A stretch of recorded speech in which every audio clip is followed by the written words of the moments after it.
And now, Taste Appeal.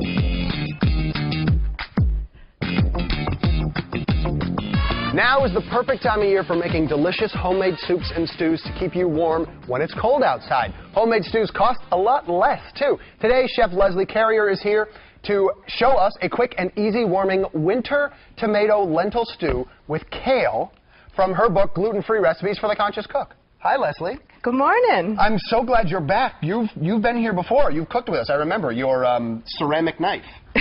That's right. We'll talk about that. So we're making a tomato lentil stew. That's right. What do we need to make this happen? Just a few ingredients, really. What we need are lentils, which I've rinsed. Okay. And when you're starting with plain lentils, you want to just pick through them, make sure there's none that are wrinkled or chipped, discolored. Pick only the most gorgeous, the most smooth. You can buy them in bulk in many natural food supermarkets. You can also get them in packages. Okay. Usually they're sold by the pound. All right. In packages. Okay. And so rinse them. Definitely rinse your beans first. Okay. And then in this particular recipe, we're going to saute some fennel seeds, which actually aid digestion. So sometimes people have trouble digesting beans.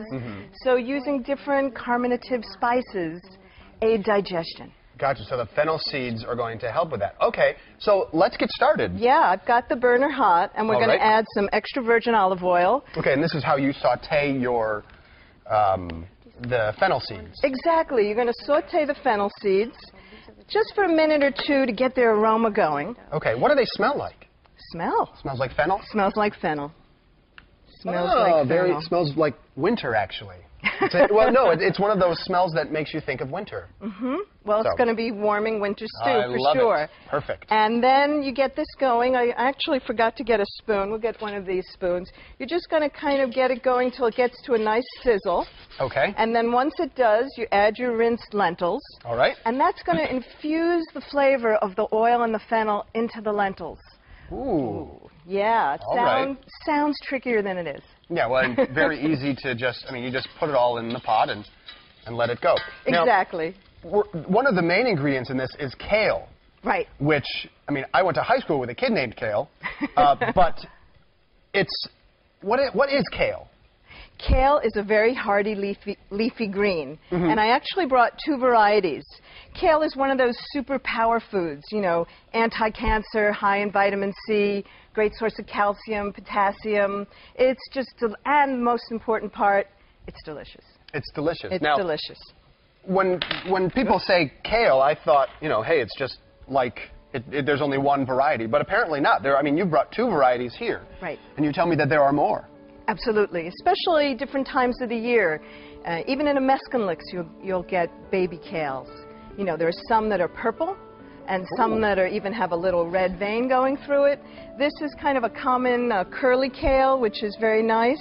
Actually, this is sort of what you see a lot as as a garnish at restaurants. Exactly. Okay. And what I'm saying in this particular recipe and in all my recipes, eat the garnish. Eat the kale. Why not? It's good for you. Eat the now, kale. Is there a special skill to use when you chop up the kale? Well, with this particular one, what I like to do is pull off the curly greens and then chop the stems separately. Okay. Because sometimes the stems are a little woody. And if they're as tender as a string bean, then definitely use it. If the knife hesitates, then you want to compost that. Okay. So you can eat the stem Absolutely. if it's nice and tender. Interesting. Yeah. And then you can just kind of cut the kale. If it's a big unruly leaf, you can rotate it and then cut across. You're looking for bite size. And then with this other kind of kale that I brought, which is nicknamed Dino kale, like dinosaur kale, this is a very nice tender leaf. And when the leaves are really big, because sometimes that happens, you can roll them up.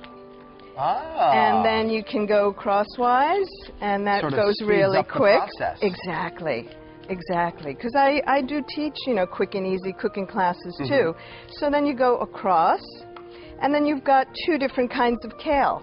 And they're both nutritious and delicious. Now you need about 4 cups, and your recipe calls for it to be tightly packed. That's right. So you take your cup measurement, and you got to really pack it in there. That's right. Instead of just usually like when you go shopping, you want to get a good full bunch of kale, and that's usually 4 quarts. I mean, Okay. 4 cups. All right. If Now, yeah. I mentioned this before, and I didn't mention it just now while you were cutting, but you use a ceramic knife Yes. when you cut. What are some of the benefits of a ceramic knife? Well, ceramic knife never gets dull. So that's already a benefit. For some people who have problems with certain sensitivities to metal, you know, here we've got ceramic, so they don't have to worry about metal sensitivities.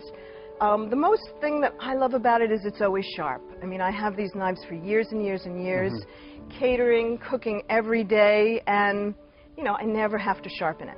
And you never have to It's ready to go. That's what makes life so much easier, because you don't need to get the long pole that you'll say, or one of those little Right. hands. I mean, Yes. ceramic knife, always sharp.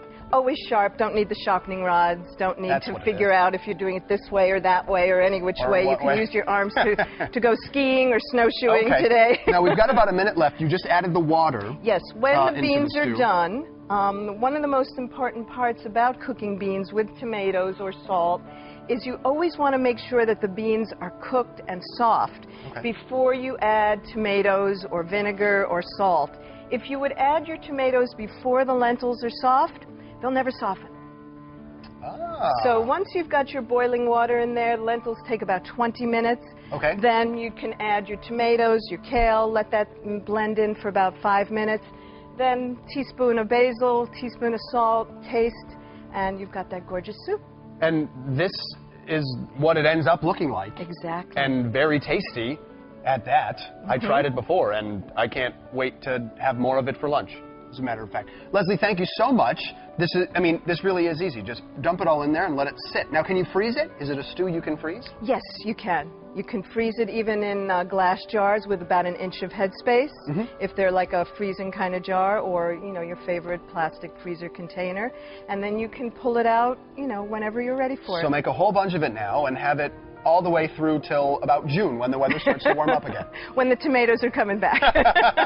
Leslie, thank you so much. I'm excited to try it at home, and if you want to try this at home, you can find the recipe online. Just visit our website, mymassappeal.com, and click on Taste Appeal.